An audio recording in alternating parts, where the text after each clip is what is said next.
بسم اللہ الرحمن الرحیم۔ السلام علیکم۔ بخاری شریف حدیث نمبر 3۔ آن حضرت صلی اللہ علیہ وآلہ وسلم پر وحی کا ابتدائی دور اچھی سچی پاکیزہ خوابوں سے شروع ہوا۔ آپ خواب میں جو کچھ دیکھتے وہ صبح کی روشنی کی طرح صحیح اور سچا ثابت ہوتا۔ پھر من جانب قدرت آپ تنہائی پسند ہو گئی اور آپ صلی اللہ علیہ وآلہ وسلم نے غار حرا میں خلوت نشینی اختیار فرمائی اور کئی دن اور رات وہاں مسلسل عبادت اور یاد الہی و ذکر و فکر میں مشغول رہتے، جب تک گھر آنے کو دل نہ چاہتا۔ توشہ ہمراہ لے ہوئے وہاں رہتے۔ توشہ ختم ہونے پر ہی اہلیہ محترمہ حضرت خدیجہ رضی اللہ تعالیٰ عنہ کے پاس تشریف لاتے اور کچھ توشہ ہمراہ لے کر پھر وہاں جا کر خلوت گزین ہو جاتے۔ یہی طریقہ جاری رہا یہاں تک کہ آپ پر حق منکشف ہو گیا اور آپ غار حرا ہی میں قیام پذیر تھے کہ اچانک حضرت جبرائیل علیہ السلام آپ کے پاس حاضر ہوئے اور کہنے لگے کہ اے محمد پڑھو۔ آپ فرماتے ہیں کہ میں نے کہا کہ میں پڑھنا نہیں جانتا۔ آپ صلی اللہ علیہ وآلہ وسلم فرماتے ہیں کہ فرشتے نے مجھے پکڑ کر اتنی زور سے بھینچا کہ میری طاقت جواب دے گئی۔ پھر مجھے چھوڑ کر کہا کہ پڑھو۔ میں نے پھر وہی جواب دیا کہ میں پڑھا ہوا نہیں ہوں۔ اس فرشتے نے مجھ کو نہایت ہی زور سے بھینچا کہ مجھ کو سخت تکلیف محسوس ہوئی۔ پھر اس نے کہا کہ پڑھو۔ میں نے کہا کہ میں پڑھا ہوا نہیں ہوں۔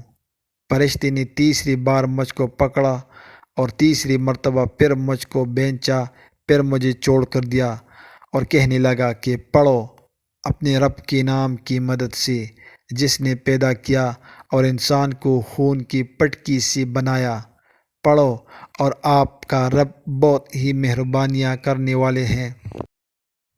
پس یہی آیات آپ حضرت جبرائیل علیہ السلام سے سن کر اس حال میں غار حرا سے واپس ہوئے کہ آپ کا دل اس انوکھے واقعہ سے کانپ رہا تھا۔ آپ حضرت خدیجہ رضی اللہ تعالیٰ عنہ کے ہاتھ تشریف لائے اور فرمایا کہ مجھے کمبل اڑا دو، مجھے کمبل اڑا دو۔ لوگوں نے آپ کو کمبل اڑا دیا۔ جب آقا ڈر جاتا رہا تو آپ نے اپنی زوجہ محترمہ حضرت خدیجہ رضی اللہ تعالیٰ عنہ کو تفصیل کے ساتھ یہ واقعہ سنایا اور فرمانے لگے کہ مجھ کو اب اپنی جان کا خوف ہو گیا ہے۔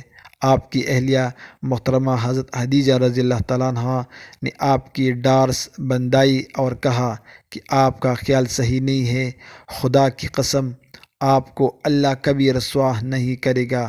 آپ تو اخلاق فاضلہ کے مالک ہیں، آپ تو کمبائے پرور ہیں، بے کسوں کا بوجھ آپ نے سر پر رکھ لیتے ہیں، مفلسوں کے لیے آپ کماتے ہیں، مہمان نوازی میں آپ بے مثال ہیں اور مشکل وقت میں آپ امر حق کا ساتھ دیتے ہیں۔ ایسی اوصاف ہنسنا والا انسان یوں بے وقت ذلت و خواری کی موت نہیں پا سکتا۔ پھر مزید تسلی کے لیے حضرت خدیجہ رضی اللہ تعالیٰ عنہ آپ صلی اللہ علیہ وآلہ وسلم کو ورقہ بن نوفل کے پاس لے گئے، جو ان کی چچا زاد بھائی تھے اور زمانہ جاہلیت میں نصرانی مذہب اختیار کر چکے تھے اور عبرانی زبان کے کاتب تھے۔ چنانچہ انجیل کو بھی حسب منشائی خداوندی عبرانی زبان میں لکھا کرتے تھے۔ انجیل سریانی زبان میں نازل ہوئی تھی، پھر اس کا ترجمہ عبرانی زبان میں ہوا۔ ورقہ اسی کو لکھتے تھے۔ وہ بہت بوڑھے ہو گئے تھے، یہاں تک کہ ان کی بینائی بھی رخصت ہو چکی تھی۔ حضرت خدیجہ رضی اللہ تعالیٰ عنہ نے ان کے سامنے آپ کی حالات بیان کی اور کہا کہ اے چچا زاد بھائی، اپنی بھتیجی محمد صلی اللہ علیہ وآلہ وسلم کی زبانی ذرا ان کی کیفیت سن لیجیے۔ وہ بولے کہ بھتیجی، آپ نے جو کچھ دیکھا ہے اس کی تفصیل سناؤ۔